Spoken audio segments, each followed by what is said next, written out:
Hello human health, doctor जे चंद्र मिश्रा। हम और आप मिलते हैं यूट्यूब या डेली मोशन पर, ह्यूमन हेल्थ डॉक्टर जे चंद्र मिश्रा चैनल पर। और रोज़ाना हम लोग आपस में बैठ के बात करते हैं और हम प्रोग्राम रखा है आओ अपने शरीर से बात करें। इसके अंतर्गत हम शरीर के विभिन्न अंगों से बात करते हैं और आँख के मामले में बात चल रही है। और अभी हमने कॉर्नियल अल्सर पिछले एपिसोड में उसके बारे में बताया कि कॉर्नियल अल्सर क्यों बनता है, कैसे बनता है, किन क्षेत्रों में होता है और कैसे ट्रीटमेंट होता है। और आप जब भी ऐसी स्थिति हो तो अपने आई सर्जन के पास जाएं और वहाँ जा कर के अपना पूरा बात बताएं, जिससे कि वो उसे आसानी से अपनी समस्या हल कर सकें। अभी हम आँख के बाहरी भाग की बीमारियों पर बात कर रहे हैं, अभी अंदर की कोई बात नहीं कर रहे हैं। अभी हमने कॉर्नियल अल्सर के बारे में बात की। और देखिए, आँख हमारी बहुत सारी चीज़ों की सूचना देती है। आपने देखा होगा जब आप डॉक्टर्स के पास जाते हैं तो वो कहते हैं आँख दिखाना, ऐसे करके देखते हैं, आप दिखाना। अब नहीं देखते, मशीनों पर चला गया सारा काम। पहले देखते थे। अगर बिटॉल्स स्पॉट हैं, ये जो सफ़ेद भाग है इस पर विटामिन ए डी की कमी से बिटॉल्स स्पॉट हो जाते हैं और वो पहचान लेते हैं।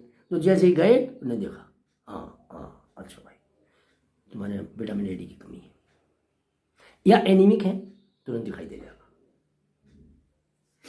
तो ये आँख हमारी बहुत सारे शरीर की पूरी कहानी, बहुत सारे हम कहते हैं। और पहले हम इसी से देखते थे, अब तो आपको जो कुछ है सब टेस्ट कराइए। और देखा तो आँख ने दिल का हाल बता दिया, आँख ने हीमोग्लोबिन का हाल बता दिया, आँख ने एडी की कमी का हाल बता दिया, आँख ने आपकी होने वाली शरीर की आधी से ज़्यादा गतिविधियाँ जो है ना वो डिस्क्लोज कर दी। लेकिन अब नहीं है, अनुभव नहीं है चिकित्सकों को, या भाई देखते नहीं है, जैसा भी है ये तो उनके ऊपर है, या वो उस पर ध्यान नहीं देते हैं क्योंकि टेस्ट वगैरह से उन्हें सब कुछ ही कन्फर्म मिल जाती है। हमें लोगों को अपने ही अनुभव से ही कन्फर्म करनी पड़ती थी, उस समय साधन नहीं थे। और हम तो वैसे भी देहात में रहे, तो देहात में साधन कहाँ होते हैं, हमें तो अपने अनुभव से ही करनी पड़ती थी। हालांकि हमारी सेवाएँ ज़्यादा महत्व की नहीं है, बड़े बड़े जो स्पेशलिस्ट अब आए हैं, पहले नहीं होते थे ये, पहले DOS ढूंढने नहीं मिलते थे, एक कमिश्नरी में एक होता, वही हो गया तो हो गया, नहीं ढूंढने नहीं मिलते थे, कोई स्पेशल नहीं था, बस ग्रेजुएट्स काम करते थे। अगर कोई आ गया CS सिविल सर्जन पहले होते थे, आ गया कोई PG तो आ गया, नहीं तो सब ऐसे ही थे, ये सभी काम करते थे। ग्रेजुएट्स ही होते थे, चाहे वो इंटीग्रेटेड के हों, चाहे वो एलोपैथिक के हों, चाहे वो आयुर्वेदिक तो होते ही नहीं थे, उनको तो मानता ही नहीं था कोई। उनका तो डिपार्टमेंट इसी में इंटीग्रेटेड वाले आ जाते थे, तो वो एलोपैथिक के साथ काम करते करते वो आयुर्वेदिक को बुला देते थे। अब आयुर्वेदिक के डेवलपमेंट हुआ, आयुर्वेदिक अलग बना, और उसके बाद अब वो इंटीग्रेटेड वाले हम जैसे लोग हैं, हम इंटीग्रेटेड से पास हैं। इंटीग्रेटेड उस समय एक सिस्टम चलता था, BA MMS होता था और कई कई डिग्रियाँ होती थी जो इंटीग्रेटेड कोर्स कराती थी, दोनों का बैचलर डिग्री तब मिलती थी यूनिवर्सिटी से। तो वो सब चीज़ें थी उस ज़माने में।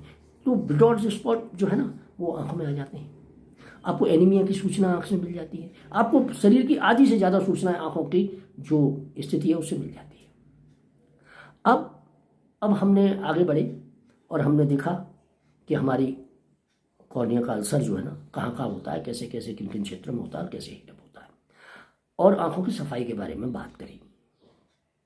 अब आँखों की कुछ ऐसी बीमारियां जो बाहर से हो जाती हैं, जैसे आई फ्लू आ गया। आई फ्लू आया तो क्या किया, वो भी वायरस था, बांग्लादेश से आया था सन 71 में, 71 नहीं है, ये तो बाद में आया, शायद 75-76 में आया। तो वो आई फ्लू हो गया, बांग्लादेश आई फ्लू, हमने दूसरे को देखा, वायरस ना पकड़ लिया। अगर किसी से कहते थे जिसको हो गया उसकी आंखें बांध दो, ये किसी को देख ली और कोई इसकी तरफ मत देखना, अगर देखोगे तो, क्योंकि वो आई कॉन्टैक्ट से बढ़ता था। आई कॉन्टैक्ट से नहीं बढ़ता था, मतलब ये था कि जो हमारी मेम्ब्रेन्स उसके सामने पड़ गई तुरंत हो जाता था, और वो अगले दिन सिर बांधे आँख लिए लाल आँखें।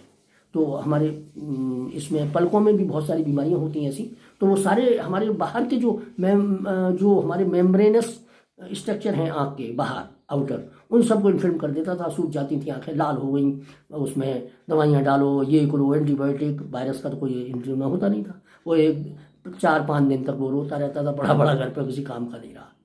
और वैसे कोई तकलीफ नहीं होती थी, बुखार बुखार कुछ नहीं, केवल आँखें खुल गई, उसकी आँखें खुल गई, पड़ा है घर में, कहीं जा नहीं सकता, कुछ कर नहीं सकता। तो उसका भी इलाज करते थे, उसे धो आँखों को, ये करो वो करो, एंटीबायोटिक डालो, ऑइंटमेंट्स डालो, ड्रॉप्स डालो, और उसको किसी तरह 4-5 दिन बाद जब वो वायरस का असर कम होता था, हाँ उसके साइड इफेक्ट ना होने पाए इसके लिए कोशिश करते थे वो। कभी कभी ये रोहें हो जाते थे, जिन्हें देहातों में रोहें कहते हैं, पलकों में ऊपर के में बैक्टीरिया एंटर कर जाता था, वो पलक फूल जाते थे और ऊपर के पलकों की जो स्थिति है उसमें तमाम पस पड़ जाता था, छोटे छोटे बच्चों को ज़्यादा होता था, रोहें कहलाते थे, रोहें हो गए। अब करते क्या थे, उन पलकों को आँखें पलटी, पलकों को धोया, उनका पस निकाला, उनको ऑइंटमेंट डाले, 4-6 दिन में वो भी ठीक हो जाते थे। तो ये सारी चीज़ें देहात में होती थी और ये कोई बड़ी समस्या नहीं मानी जाती थी, छोटी समस्या थी। काजल बहुत लगाते थे, काजल लोगों ने जैसे तैसे छोड़ा लगाना, काजल बहुत लगाते थे, काजल होता था पलकों के लिए, लेकिन करते क्या थे, वो उंगली घिसते थे कॉर्निया पे, कॉर्निया धुंधली हो जाती थी, तो काजल बंद हुआ। काजल पलकों के लिए होता है कि पलकों में अगर कोई इन्फेक्शन पहुंच गया है तो काजल जो है ना वो कार्बन है उसमें, जिससे वो वहाँ नहीं होगा। ये हमारी पुरानी बातें मान्यताएं थी, लेकिन इस जमाने में वो सब काजल बाजल बंद, क्योंकि कॉर्निया जो है धुंधली हो पड़ जाती है, तो काजल भी बंद हुआ। तो ऐसे करके बहुत सारी चीज़ें हमारे सामने आई और हमने बिटॉर्च स्पॉट की बात करी, एनीमिया की बात करी। आंखें हमारे शरीर का 50% से ज़्यादा 60% का हाल जो है ना आंखें बता देती हैं। हमारी मानसिक स्थिति भी आंखें बता देती हैं, हमारी शारीरिक स्थिति भी आंखें बता देती हैं। आंखें बहुत कुछ कहती हैं जो जबान से नहीं कह सकती, वो आंखें कहती हैं, चाहे प्यार हो, चाहे युद्ध हो, चाहे लड़ाई हो, चाहे संपर्क हो, चाहे कुछ भी हो। देखते रहिए ह्यूमन हेल्थ, डॉक्टर जे चंद्र मिश्रा। हम और आप मिलते हैं डेली मोशन या यूट्यूब पर, ह्यूमन हेल्थ डॉक्टर जे चंद्र मिश्रा पर हम और आप बात करते हैं। इसे चैनल को लाइक करें, सब्सक्राइब करें, कमेंट्स करें, और कुछ पसंद नहीं आता तो डिसलाइक कर दें, जिससे हमें पता लगे कि हाँ आप हमारी बात सुन रहे हैं।